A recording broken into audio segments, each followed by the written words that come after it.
GrokTALK. Welcome to another edition of GrokTALK, brought to you by Grok.com and Grok Media LLC. Quick shout out to our readers. You guys send me tons of stuff, and I can't begin to name you all, and you may not want to be named, but I want to just remind you how much I appreciate everything you guys do out there finding content for us to share, and remind you that there's so much of it that I can't share at all. And it is important to note that timing is everything. Sometimes I get something and bam, it turns into a post, or it becomes a morning update, or it ends up on an edition of GrokTALK.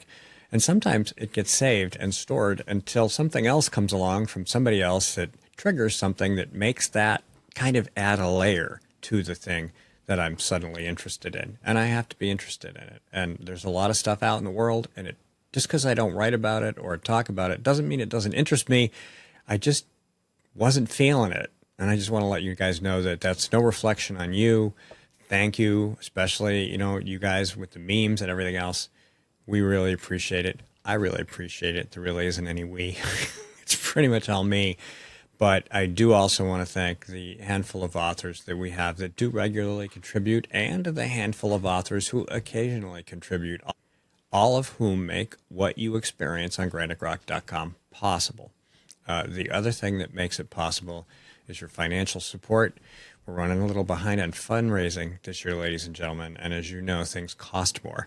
So if you have an opportunity, or you know somebody who might be able to become a larger donor, please let us know who that might be.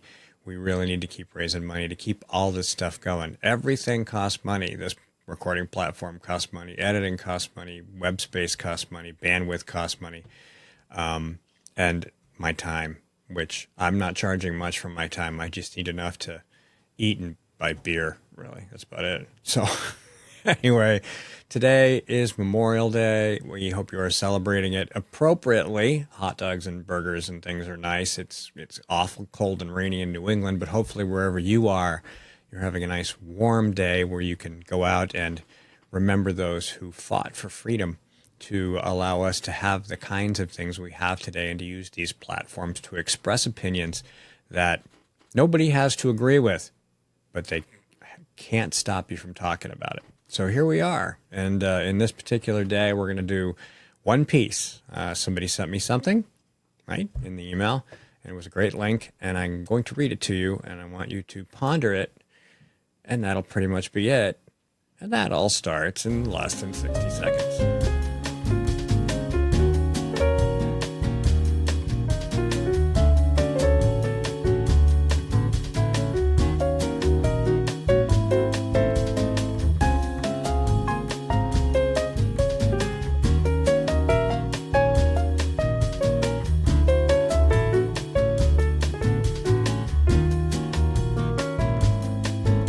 All right, so welcome back to GrokTALK. I had a much longer than usual opening there, I think. But anyway, this comes from a website called The Price of Liberty. It's guest commentary.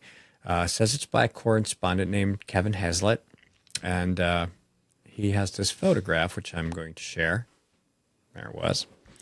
I saw a photograph this week that bothered me. A boy, maybe 9 or 10. I'm going to wait a minute. Somebody's cooking in the kitchen, making all kinds of noise. It's pretty funny. This podcast does come with household sounds. So anyway, a boy maybe 9 or 10, dark maroon shirt, slightly rumpled, both hands flat on the glass of a display case at the National Archives.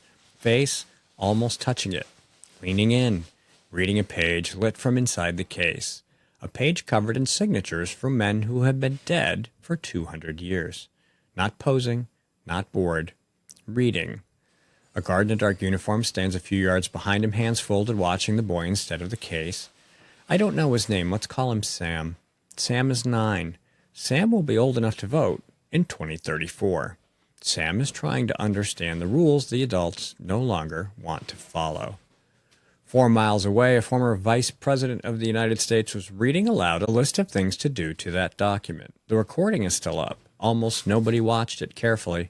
She did not walk in with convictions. She walked in with bullet points, fed to her one sentence at a time, curated to ignite a weary base looking for a contender, written somewhere else for reasons nobody in that room voted on. a whiteboard in the corner with 4 words on it: court, college, districts, states. She said exactly what they told her to say. Then she went home, because she was not the point. The list was for whoever they picked next. She was the dress rehearsal. The audience thought they were watching a conversation. They were watching a blueprint. Here is what she said, word for word. This is a moment where there are no bad ideas.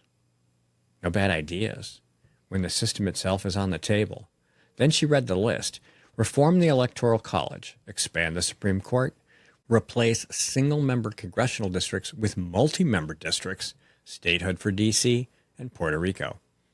59 presidential elections, 2 close ones. That is the entire case for tearing it down. 9 justices for 156 years. She wants more. 50 states for 65 years. She wants 52. 435 districts. She wants to scrap that too. She did not whisper any of it. She read it to a room that applauded. I have spent 40 years in courtrooms listening carefully to the words people pick when they think nobody is paying attention. Pack the court when your side wins, and the other side packs it the minute they take it back. Once the number is political, there is no number. Reform the Electoral College down to a popular tally, and your state goes quiet. 6 counties in 3 states pick every president from here on out. Florida does not matter. Ohio does not matter. Pennsylvania does not matter. And 2 states to lock in 4 senators that the next majority adds 2 of their own, then 2 more after that. The Senate stops being a safeguard and turns into arithmetic. Trade single-member districts for multi-member districts, and the seat your county has held for 100 years gets parceled out to strangers from cities you have never been to. Picture it. A Tuesday in November, 8 years from now. Sam is 17. Sam is standing in line with his father at the elementary school where his father has voted for 30 years. The fluorescent lights, the styrofoam cup of coffee at the sign-in table, the woman who always sits behind it nods at them the way she always has. His father fills out a ballot. He feeds it into a machine. Walking back to the truck, it hits him the way these things always hit you. Slow. In his chest. What he just did not count anymore. Not because somebody cheated, because somebody changed the rules while he was busy raising Sam. The map already got drawn. The senators already got added. His state's name does not appear on any path to 270 because there is no 270. Just a tally somewhere. And his tally went into a column already decided in a building he has never been inside. He drives home, quieter than he left. Sam is watching from the passenger seat. Once any of those doors close behind you, it does not open again. That is not reform. That is a one-way door. They are not trying to win the next election. They are trying to make the next election the last one that matters. This is the part most of us have quietly worried about for years. That win at any cost would eventually mean dismantling the rules instead of winning under them. That the checks and balances built more than 200 years ago to slow ambitious people down would start looking like obstacles instead of safeguards. Both parties have flirted with it. Neither one wanted to be the first to say it out loud. We always feared the day someone would. That day arrived on a Wednesday afternoon in May. Quietly, on a live stream most people scrolled past. The country your grandfather fought for, the country your father voted in, the country Sam will inherit. All of it was on the table at the same time in a basement studio on a whiteboard while the rest of us were checking our phones. Almost nobody even paused. Somewhere tonight, that piece of paper is still sitting under glass in the National Archives. The hall is dark. The guard has gone home. Sam went home too. He has homework, a spelling test on Friday. He does not know yet what the woman on the recording said about the page he was reading. He will find out. We will be the ones who have to tell him. As lovers of liberty, as with lovers of the Lord, we must always remember that some enemies of liberty are worse than others. It is clear that the former Vice President of the United States and her puppet masters are such. That's a pretty important piece of writing, which is why I wanted to share it to you. And I think we've all known all these things. I mean, most of us, many of us watching this, many of us doing this have been in this fight for quite a few years now, and we've seen it coming, and we've been pushing back, pushing back, pushing back.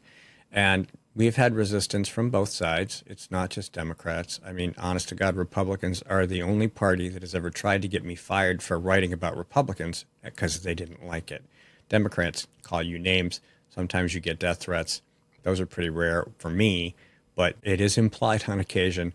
And of course, you know, they tell you you're a hater and they call you a racist. And most of those people have never read a word written or never listened to a word you've spoken. They heard somebody else say it, so they just talk. And, you know, some of those people you can talk them down by just saying, look, you have to provide evidence. And if you keep this up, well, we might be talking about defamation. So anyway, they don't care. They don't give up. The left and its project requires violence, but it can't really use the violence effectively until it knows it controls the system that is meant to police the violence, that is meant to punish the people who infringe on other people's rights. The problem is when you have a one-party left-wing state, you don't have any rights unless you're doing them favors, unless you're saying the right things. And that's what's going to happen. If you look at how violent they are now, and they will get worse no matter what happens, because they have to. It's all they have. All they have is force, because you don't agree with them. You don't want what they want. The problem is most of America is asleep, looking at their phone, seeing whatever the streaming services and the algorithms want them to. Sometimes that puts them in places where it's not good, because all they ever see is what they want to see. Sometimes you have to show them things that are unpleasant, and they don't want that. They want to be comfortable. They want to be comfortable until it's too late. Well, every election lately has kind of been that kind of election. The one in 2026 is no different. The one in 2028 is no different. But we need to keep doing this as long as we can until they stop us. That's it. You guys have a great week, and we will try to come back with some more new content every day, 365 days a year. That's the deal. We're going to try and keep that promise for as long as we can. See ya. GrokTALK.